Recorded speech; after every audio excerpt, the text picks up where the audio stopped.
Mum said that she presumes Peter is not being petticoated because he's naughty, but because he's vulnerable.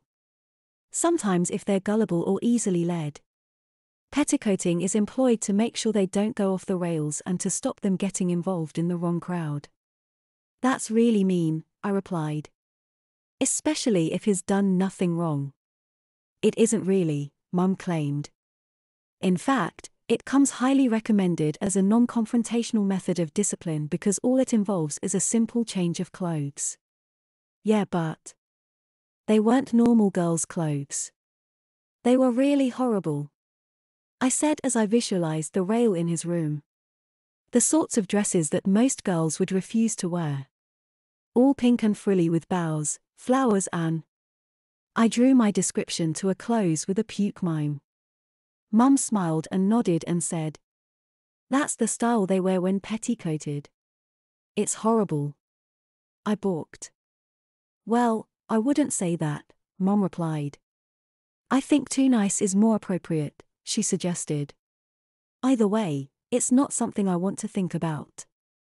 I glanced at the time and figured Peter would be home by now. I recalled his mother saying, "Let's get you home and out of that uniform." I figured he'd be wearing something girly by now. But I didn't want to think about it. I returned to my room and put the Colditz game away. Peter said he used to have this game as well as some of the same model tanks and planes as me. Which means he used to be a normal boy. I wondered what he did when his mother first petticoated him. Was he willing or did he put up a fight? I can't imagine the former, so settled for the latter of the two possibilities.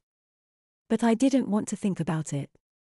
A few weeks later, Peter said, "It's my birthday next week and Mum asked if you wanted to come for tea." I told him I'd like to but would have to check with my mother first. "What day?" I asked. "Tuesday," Peter replied. "The 6th. But I'll forewarn you," he added, "I have to wear my party dress." I tried to get out of it but Mum wouldn't budge. He hung his head and I said I hoped I wouldn't have to wear a dress too. "You're not petticoated like me," he replied. I told him that I'd have to check with my mother first. I wasted no time telling my mother that Peter had invited me to his birthday when I arrived home. "I know," Mum replied. "An invitation came through the letterbox this afternoon," she told me. "I assume his mother popped it round," she said as she passed me the card. "Peter warned me that he'll have to wear a dress," I said as I took the card. Pink and white striped with a print of a pink satin bow. With the words Peter's birthday party written on the front. On the reverse it says, "You're invited to join us in celebration of Peter's birthday." The whole thing is pink and girly.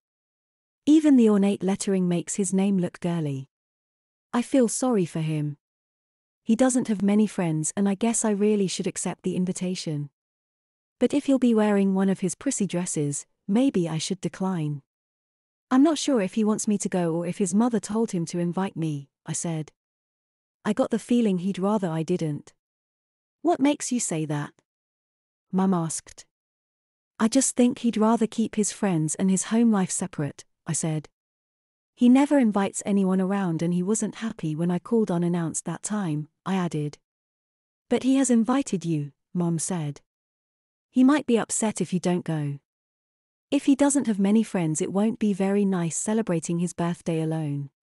If I had to wear a dress on my birthday I think I'd rather celebrate alone," I replied. I added that it would be a pretty weird party with Peter having to wear a dress. I'd feel out of place. "Not necessarily," Mom replied. "You could show him some solidarity and wear one too." First of all, I flat refused.